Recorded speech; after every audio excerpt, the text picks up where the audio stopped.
आदाब, नमस्कार। मैं हूं शकील अहमद और आप देख रहे हैं न्यूज MX। दोस्तों, आप अपने टीवी स्क्रीन पर दो फोटो देख रहे हैं।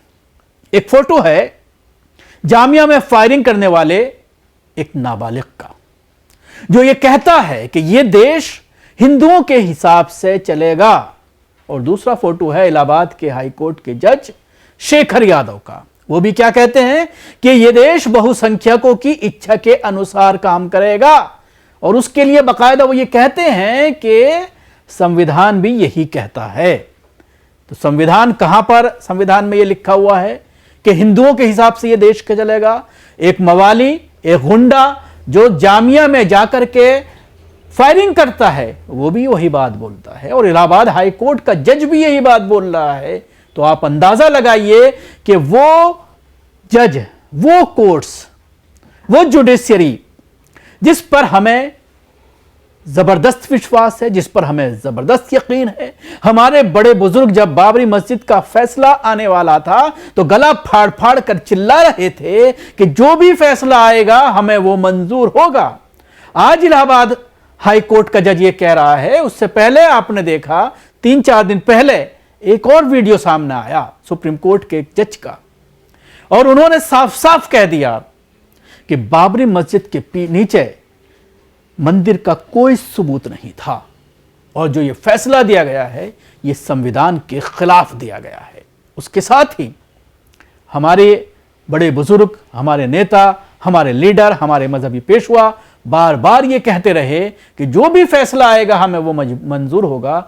तो इलाहाबाद हाईकोर्ट के इस जज के बयान के बाद, इलाहाबाद हाईकोर्ट के इस जज के उस स्पीच के बाद, जो एक हिंदूवादी संगठन के प्रोग्राम में दी गई है, और उसमें जिस तरह के अल्फाज का इस्तेमाल किया गया है, कठमुल्ला कहा गया है मुसलमानों को, हलाला पर बात की गई है, 4 शादियों पर बात की गई है, महिलाओं की इज्जत की बात की गई है, ये तमाम मामले उनके जरिए उठाए गए हैं। तो सवाल यही खड़ा होता है कि जब ऐसे जज के पास कोई मुसलमानों का मामला जाएगा, मुस्लिम पर सल्ला का कोई मामला जाएगा, या फिर वक्फ का कोई मामला जाएगा, तो किस तरह का यह फैसला करेगा आप अंदाजा लगा लीजिए। इसकी जहनियत से आप अंदाजा लगा लीजिए, और ऐसे में इसके जरिए इंसाफ हो पाना नामुमकिन है।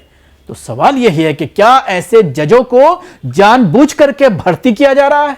RSS जो पिछले 70-80 सालों से काम कर रही है, उसने हर जगह पर अपने लोगों को सेट कर दिया है। तो जब भी तो आप देख रहे हैं कि रोजाना मस्जिदों के सर्वे के फैसले आ रहे हैं, मस्जिदों की खुदाई के फैसले आ रहे हैं, रोजाना एक न एक मस्जिद पर इस तरह के पिटीशन डाली जा रही हैं, और फिर वहां पर सर्वे के ऑर्डर्स किए जा रहे हैं। तो जाहिर सी बात है, ऐसी मानसिकता के लोग लोअर कोर्ट से लेकर के सुप्रीम कोर्ट तक बैठ गए हैं। इलाहाबाद हाईकोर्ट के जो सिटिंग जज हैं शेखर कुमार यादव, विश्व हिंदू परिषद द्वारा आयोजित एक प्रोग्राम में शामिल हुए, और उन्होंने मुस्लिमों के खिलाफ जहर उगला है। जज ने कहा, आप उस महिला का अपमान नहीं कर सकते जिसे हमारे शास्त्रों और वेदों में देवी का दर्जा दिया गया। आप 4 पत्नियां रखने, हलाला करने या 3 तलाक का अभ्यास करने का अधिकार नहीं मांग सकते। ये देश बहुसंख्यकों की इच्छा के अनुसार काम करेगा। अब सवाल यही खड़ा होता है कि इस तरह के बयान के बाद आप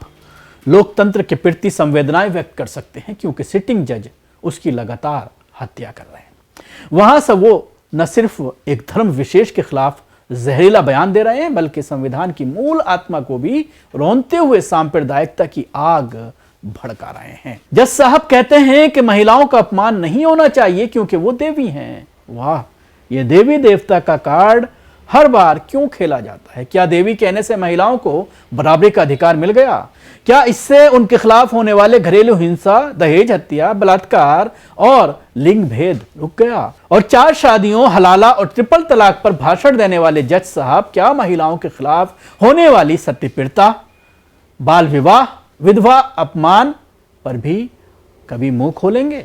न्यायपालिका का काम संविधान का पालन करना है, ना कि एक समुदाय को टारगेट करना और सांप्रदायिक प्रोपेगेंडा फैलाना। ऐसे जजों की मौजूदगी लोकतंत्र और न्याय के लिए सबसे बड़ा खतरा है। जज साहब, महिलाओं को देवी नहीं इंसान मानिए और संविधान का सम्मान करना सीखिए। अगर आप अपने पक्षपाती विचार रोक नहीं सकते तो बेहतर होगा कि आप अपनी कुर्सी छोड़ दीजिए। इसके साथ ही एक और वीडियो जज साहब का वायरल हो रहा है, जिसमें वो कठमुल्ले का वर्ड इस्तेमाल कर रहे हैं मुसलमानों के लिए, ये भी आप सुन लीजिए। लेकिन जो कठमुल्ला है, जिसे कह लीजिए आप, शब्द गलत है, लेकिन कहने में गुरेज नहीं है, क्योंकि वो देश के लिए घातक हैं, बिगाड़ने वाले लोग हैं, जनता को बरगलाने वाले लोग हैं, देश आगे न बढ़े इस प्रकार के लोग हैं, उनसे सावधान रहने की जरूरत है। Chandrashekhar Azad, member of parliament, Bhim Army के चीफ, इस पूरे मामले पर एक ट्वीट करते हैं कि प्रयागराज यूपी में विश्व हिंदू परिषद के कार्यक्रम में